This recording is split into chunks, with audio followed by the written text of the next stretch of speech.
Leo! Kamusta? Ito po si Divine Tarot 888 para sa inyong Tagalog General Tarot Reading for October. Love reading, love message para kay Leo. So, may na-ready na akong cards actually.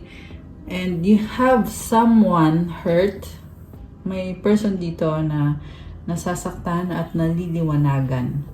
And also, nakikita ko, Leo, you are healing yourself. Hinihil mo sarili mo. At ang lakas ng energy mo dito, you have the sun. Okay? So, una sa lahat, 3 of Swords. So, this is the energy of cheating. Ayun, nagkaroon ng cheating dito, nasaktan ka. The Star, Page of Wands, the Sun, and the 10 of Pentacles. So, hindi mo pa alam to eh. Hindi mo alam na niloko ka nitong taong to. And then, nung nalaman mo, nagkaroon ng change. Okay? Kasi nga, naliwanagan ka. And, alam mo, sabi dito, it's a blessing in disguise na nangyari ito, lahat ng to. Kasi nagdala to ng pagbabago. At yung pagbabago na yun ay sobra kang blessed. 1, 2, 3 angel numbers on the screen now. Ayan, o diba may pa angel numbers. So, this is a blessing in disguise para sa'yo. Sa totoo lang, sobra kang blessed sa finances mo ngayon. Okay, so sinasabi sa'yo ng mga angels mo, no, huwag kang manghinayang. May purpose talaga kung bakit nangyari itong lahat ng to. And with the Star card, you're on the way to your blessings, to greatness. And yung iba sa inyo ay popular. Ayan, sikat ka. Maraming humahanga sa'yo. May gusto sa'yo. And patuloy ka lang sa ginagawa mo kasi inaayos mo yung sarili mo. Not only on the physical. Although sa physical nakikita ko you look good. And on the spiritual. Ayun. On the spiritual sense, you are healing. King of Cups. Okay. May person dito na nagmamahal pa rin sa'yo. And ito nga yung taong nanakit sa'yo or sinaktan ka nitong taong to. Samantala, ikaw ay malungkot. Kasi pinangarap mo dati na ito na nga yung person na magiging makakatuloyan mo or makakasama mo ng panghabang buhay. Pero hindi naman to nag-work out. Okay. So, anong feelings itong taong to ngayon? Oh my gosh, King and Queen. Nakikita ka niya as ka-level niya na pwede kayong magkaroon ng relationship together. This is pure love. Grabe. 10 of Swords. Okay, ending. So, grabe yung panghihinayang ng taong to kasi, yun na nga, ikaw nga kasi yung kamatch niya, ka-level niya. Tapos, hindi ka na mapapasa kanya. Ganun yung feeling niya dito eh. Kasi ending na to guys. So, sayang.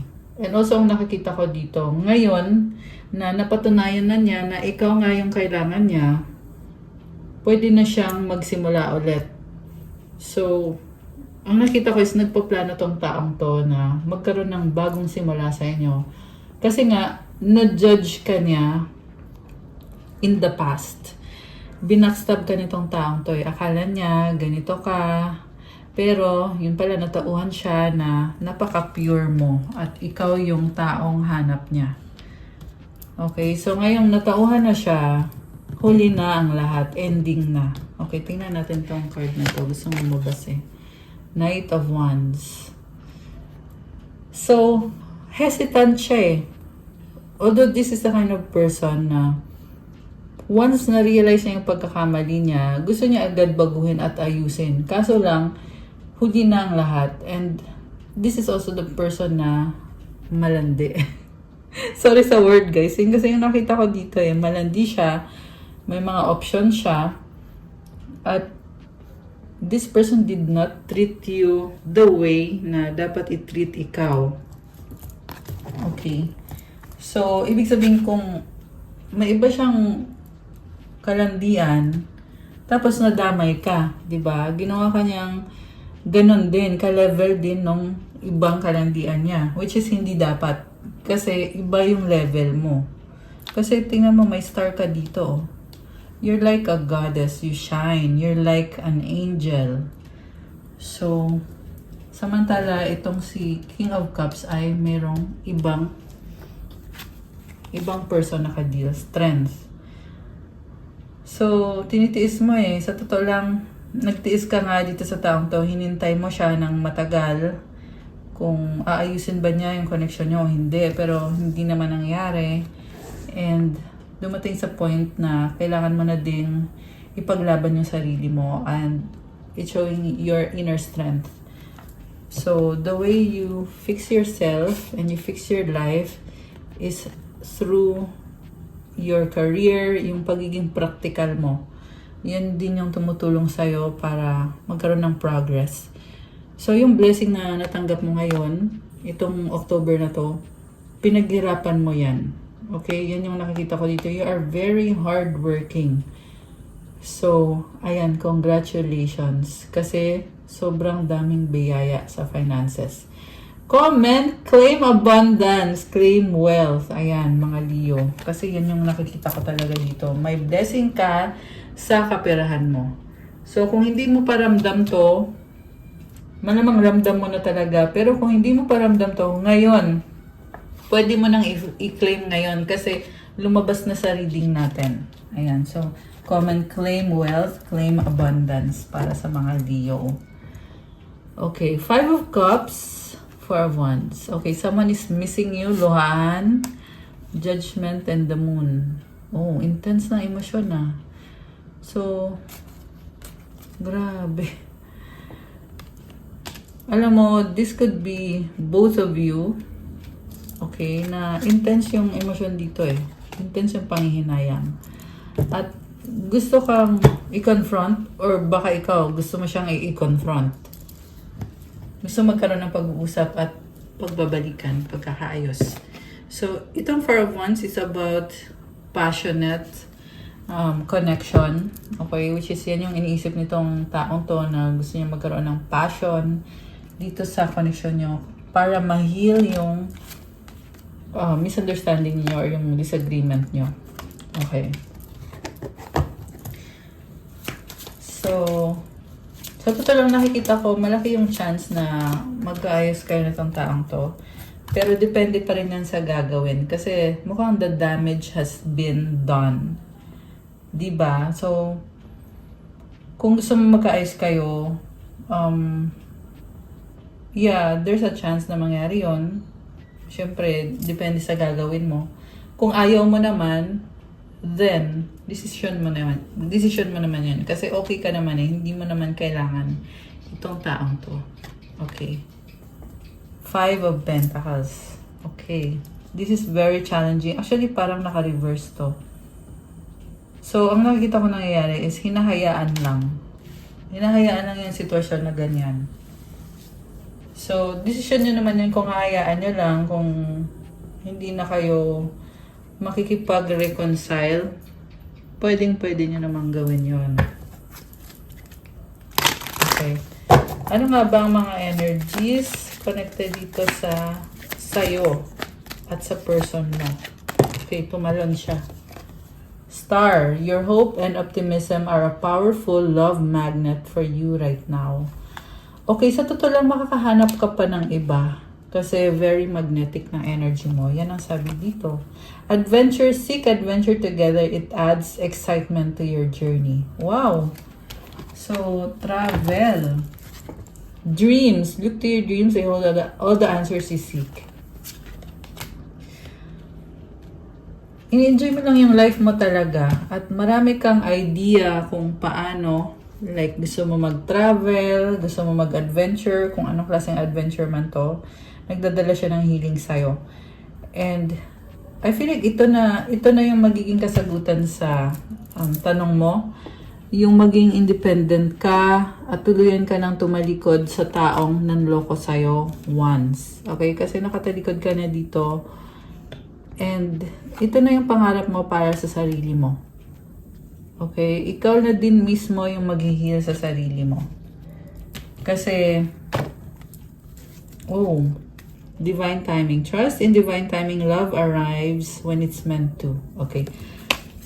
Kasi, There is someone better, someone na ipapadala ni universe sa divine timing or sa tamang panahon. Grabe, I love this.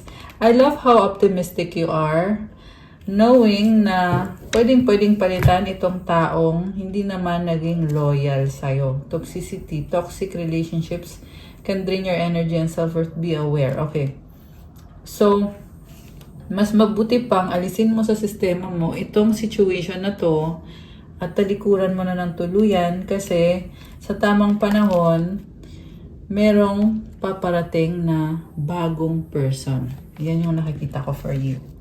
Kasi kung hahayaan mo lang na actually tinalikuran mo na pero kailangan mangyari itong healing na to para makausad ka, makamove on ka on your own.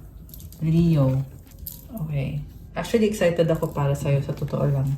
So we have right path sa bottom of the deck. Love is a beautiful journey and you're on the right path. O diba? Yung pag sa likod mo, yan na yung nag-heal dito sa pangit na energy na nangyari sa inyo ng taong to. Okay? Nasa tamang landas ka na ngayon. Doorway, an opportunity is about to present itself that leads you to a new person. Oh my gosh! So ito na nga yun. Nagbubukas na yung pintuan para makilala mo itong new person. Okay, I love it. I love it for you. And we have celebrate today. Celebrate the love you share with those who matter most. Oh, wow. Okay. So, this is a totally new person. At masasabi ko lang is congratulations. Kasi na-attract mo na ngayon yung new love, destiny. Oh my gosh! Kinilig ako. Ayan oh. The reunion with your twin flame is a destined event. Okay, so pwede yung bagong person na makikilala mo ay twin flame mo. Pwede din namang soulmate. Pero, yung energy kasi ng twin flame, it's a very passionate energy. At na-attract mo ito ngayon. Okay, kaya naman pala nasasaktan itong person na to. Kasi siya mismo sa sarili niya, alam niya kung ano yung deserve mo. Alam niya na may love na paparating sa'yo at andito na nga yung divine timing. Grabe. This is a very fulfilling reading para sa'yo ngayon, Leo. Okay, so, yun na yun actually, pero kukuha na lang ako ng mga, mga messages of love.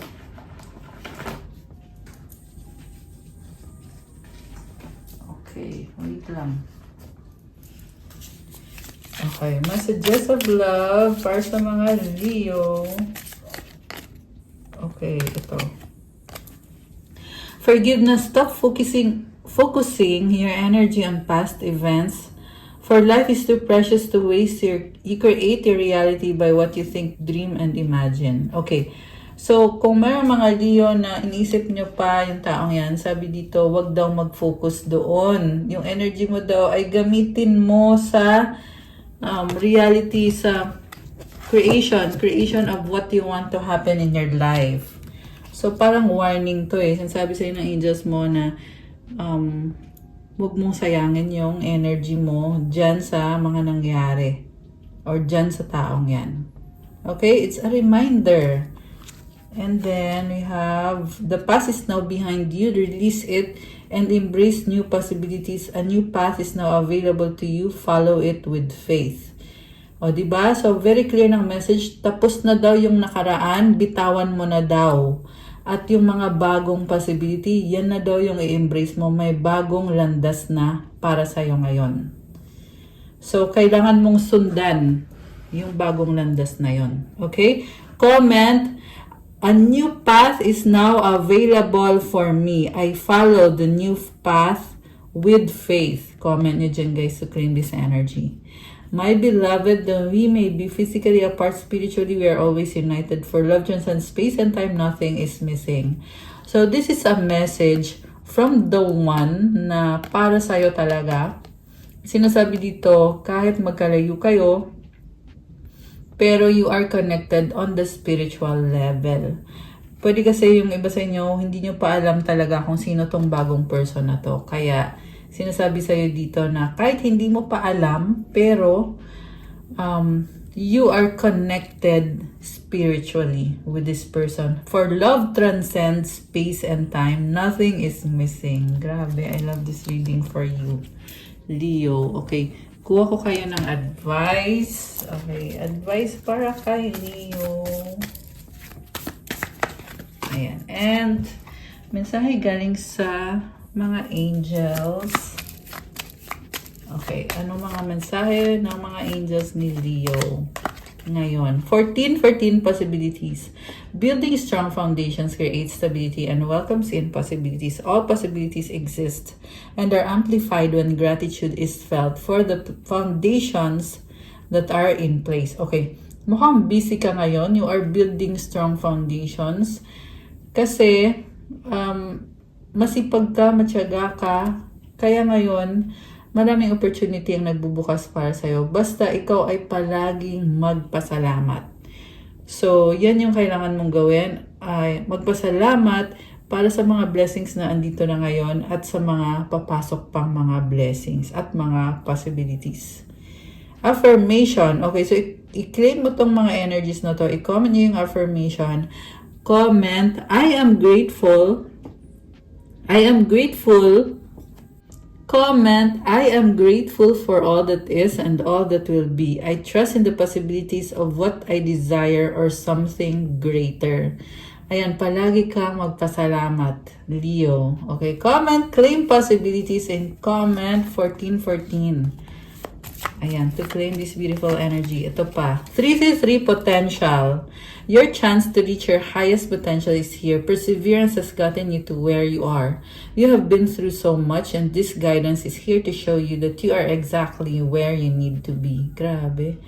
So, dahil daw sa sipag at tiyaga mo, kaya ka maraming blessings ngayon.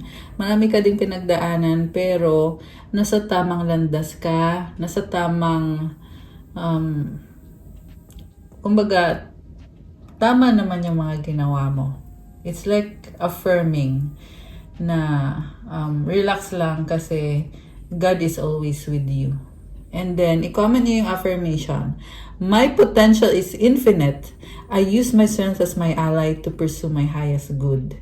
So, grabe kasi yung potential mo is infinite. Walang hanggan yan. So, ibig sabihin kahit may nawala man sa'yo, pero, meron pa rin binabalik na blessings talaga. I love it for you. Comment, my potential is infinite. Comment, claim potential, and comment 333 to claim this beautiful energy. So, tingnan ko pa guys yung mensahe galing kay universe. Okay, may stalker ka. Dali nalaglag kasi to. Ayan o, stalker alert. I check up on you often. Ayan, nalaglag lang siya bigla.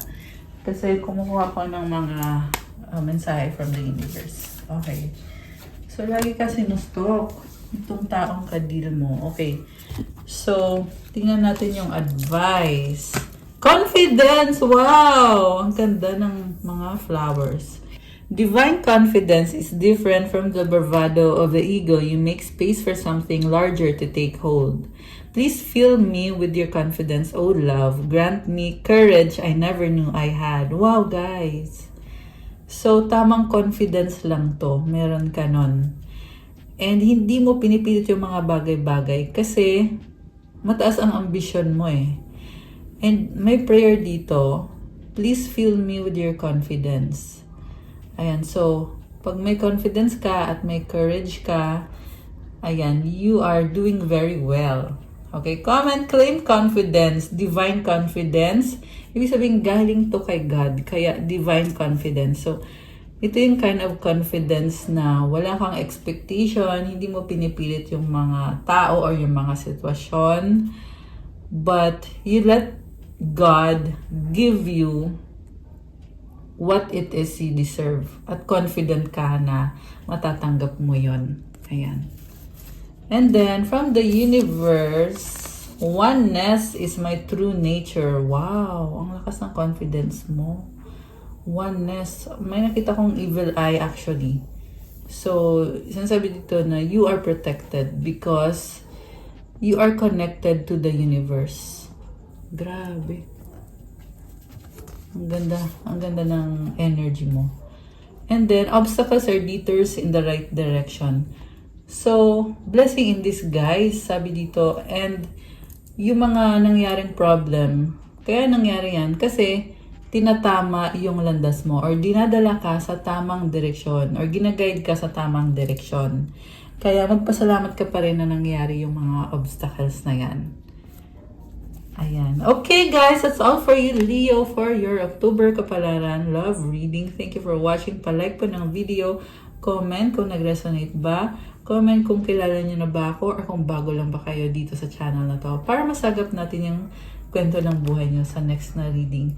Thank you and see you again soon, Leo. God bless and stay safe. Bye!